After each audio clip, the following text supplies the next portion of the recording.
Hi, and welcome back to Focal Point AAFR Talk. Brian Fisher is my name. Great to have you in the conversation today. We're going to get back to this business about the president and his administration shutting down national parks and bike paths and parks where children play. But let's turn from the ridiculous to the sublime. I want to welcome to our decision maker line Mike McManus, somewhere, I believe, in Kentucky. Is that right, Mike? That's right. All right. Mike McManus is the co-chair of Marriage Savers. This is an organization that's dedicated to strengthening marriages in America. Mike has been a frequent guest on this program. Mike, I just want to welcome you back, and we're catching you in transit somewhere in the state of Kentucky, and I wanted our listeners to find out what you're up to. Well, we're in Paducah today, and we've been in Lexington and Louisville and smaller towns, and we're going to 10 different cities in 5 days. So every morning and every afternoon, we're making a presentation to a group of pastors, urging them to consider creating a community marriage covenant, which can bring down the divorce rate and bring down the cohabitation rate and raise the marriage rate. In Kentucky, the number of marriages has fallen 44% in just 19 years, and it has the third highest divorce rate in the United States. So the Family Foundation, which is the local family policy council affiliated with Focus on the Family, has decided to try to make a statewide strategy to bring down the divorce rate. I don't know of any other state that's ever done this, and I'm so privileged to be a part of it.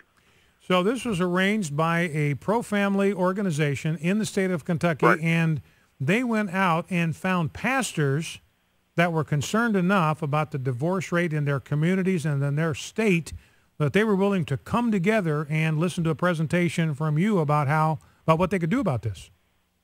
That's correct. Pastors know that they've been part of the problem. You may remember the Southern Baptist issued a statement in 2010 in which was called the Scandal of Southern Baptist Divorce. It was the most remarkable statement by any denomination saying, hey, we're part of the problem. And it's embarrassing because in the states where Southern Baptists predominate, like Kentucky, we actually have the highest divorce rates in many cases in the whole country. So what we're trying to do here is show what can actually be done to reverse that. Now, what kind of response? You've done several of these now. You're in the middle or toward the end of this kind of tour. What kind of response have you gotten from pastors?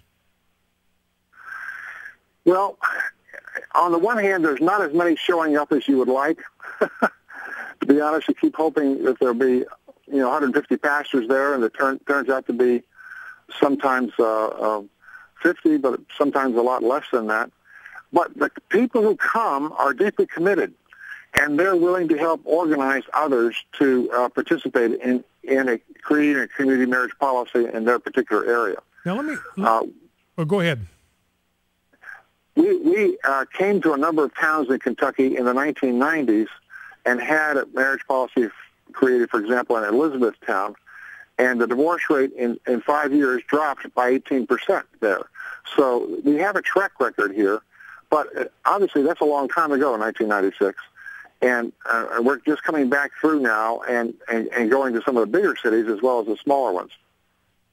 Now, let me ask you this question. You indicate that the marriage rate in Kentucky, people talk about the divorce rate all the time, and we read all the dreadful statistics about the divorce rate, but what we don't talk about a lot is what's happening with the marriage rate. I worked with you some back in Idaho trying to get some divorce reform legislation started there, and I was just kind of alarmed looking at our own statistics in our state about what had happened to the marriage rate. So talk to us a little bit about what's happening with the marriage rate across the country, how it's dropping, why that's a concern, and then I guess the connected question is what explains that? Why is the marriage rate dropping so dramatically in the United States? Well, I think the major reason is cohabitation. We have had a stunning increase in the number of couples who are living together who aren't married. In 1960, it was 400,000. In 1970, it was 500,000. Last year, 7.8 million couples were living together who were not married. We only have 2.2 million marriages in this country in a whole year. So the number of people cohabiting was almost four times that who get married. Now, Mike, And, you know, and this is significant to me because I want people to understand this, because there is a certain intuitive, I mean, it is an argument that has a certain intuitive credibility to it. Hey, we ought to have people try living together. Let's give this thing a trial spin. Let's give it a trial run. You wouldn't buy a car without taking it for a test drive. Let's take this relationship. Let's take it for a test drive, see if we're compatible, see if things work. That's the best way to build, and then decide whether we're going to get married. That's the best way to build marriages that last. But your research indicates it doesn't work that way. That's correct. There were, of the 2.2 million marriages in a recent year, 1.5 of them were cohabiting. That's 2/3. That's a huge percentage. But 1.5 million marriages out of 7.8 million couples cohabiting, well, what happened to the other 6 million? There's a breakup rate of 80% before there's even a wedding. And those who marry after living together are more likely to divorce than those who haven't. So if you add up the numbers both before and after the wedding, we're talking about a failure rate of 90%, either before or after the wedding. They're either not going to get married in the first place, or they're likely to divorce if they do.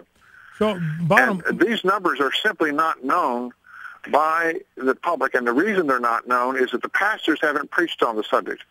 I asked one room of about 50 people, over half of whom were pastors, how many of you have ever preached on the issue of cohabitation? Only one hand went up. And I said, you're complicit in this problem because you haven't made it clear to your parishioners, your church members, what is the consequence of this. And many women, my wife and I wrote a book on this subject. We called it Living Together, Myths, Risks, and Answers. One of the myths believed widely by women is that if I live with him, he's going to see how wonderful I am and he'll ask me to marry him. But he knows that this woman would marry him if he asked her. He's living together with her because he doesn't want to get married. He wants the sex, he wants the availability, companionship, and the shared rent, but he doesn't want to get married. And she thinks, she believes this myth until about a year and a half, 2 years into the relationship, when she realizes he's not going to ask her to marry him, and she sadly walks away. Unfortunately, by that time, they may have already had a child. The unwed birth rate has risen right along with cohabitation. We've gone from 250,000 babies born out of wedlock to 1.7 million. 41% of all births in this country now to unwed couples, and they're mostly cohabiting couples. So this is an unbiblical position, of course. I mean, yet the church has been silent on the problem, and it's part of the problem.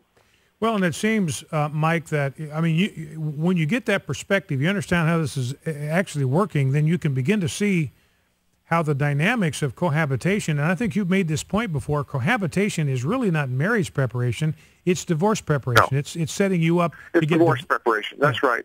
And you can see how that would happen, because if you're cohabiting, then either party can walk away whenever they want. There's no strings. It's not messy. There's no property to divide up. You just pack up your stuff and you go. And so it creates this kind of sense in the minds of people that these relationships, as intimate as they are, and no matter how serious we are about them, they are just temporary arrangements that can be changed at any time. One astute observer said, you can't practice permanence.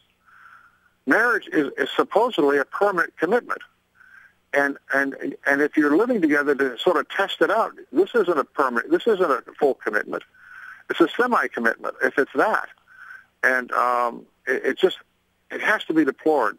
And I think this is one of the reasons we have these higher divorce rates, because more and more people have cohabited, and if they do get married, they've learned the wrong things during that cohabiting relationship. One of the things I did as a pastor, Mike, is I would preach on this. I would use information from resources that I got from you about the divorce rate among those that cohabit. We would talk about those in my sermons. I would make it clear sex is designed for marriage. Marriage is a permanent union till death do us part. I talk about those things. I would refuse to marry a couple that was sleeping together. If they came to me and they were cohabiting, I would say, look, that's one of the first questions I would ask, or I would find a way to find out what their living arrangement was. And I would say, look, if we're going to go forward, if I'm going to be involved in this, one of you is going to need to move out until the wedding day, and you're going to need to agree to abstain. So it wasn't like I'm going to punish them for mistakes they'd made in the past, but look, you're going to have to make some changes because this is critical for what's going to happen to build a solid marriage. So let me ask you this. But Brian, what you took was a courageous stand, because a lot of your other pastors in that town are simply closing their eyes and saying, well, at least they're getting married. And so they don't insist that they move apart. We even have in our marriage preparation process what we call an optional premarital sexual covenant, in which we ask the couple to pledge chastity from now to the wedding. And one of these guys who was living together, he says, well, why do you think we moved in together? To him, it was ridiculous, you see. Yeah. But yeah, if we were interested in chastity, we wouldn't be living together. Yeah. Right. But eventually his partner concluded that we were right, and she said, I want us to move into separate bedrooms, which they did for 3 months. And they went on their honeymoon down to the Caribbean, and they flew back to the United States and called us from the Miami airport where they changed planes. And I picked up the phone. He said, Mike, get Harriet, my wife, on the phone. And they said, we want to thank you for giving us a fabulous honeymoon. Huh. Like we paid for it. Yeah. But well, all we did was... and it makes the first night on the honeymoon, there's something special about that. It preserves that magic. Really? It preserves that specialness about it. Well, Mike, we just got about 30 seconds. Tell us where people can get more information. If they would like to have one of these seminars in their community, one of these covenants, how can they get more information? My website is marriagesavers.org, and my phone number is 301-469-5870, or they can just write to me, Mike at Marriage Savers. And I'm willing to give a PowerPoint presentation on what our different answers are to a group of pastors that might be organized in some town, and we can do this with this GoToMeeting technology, so my computer connects to theirs. And we're not just talking about preparation, we're also saying here's how to help couples who are in step-families be successful. Here's how to help couples who are separated to reconcile. Mike, I'm sorry, I'm going to have to let you go. We are at the end of the segment. Appreciate you. God bless you. Thanks for taking time.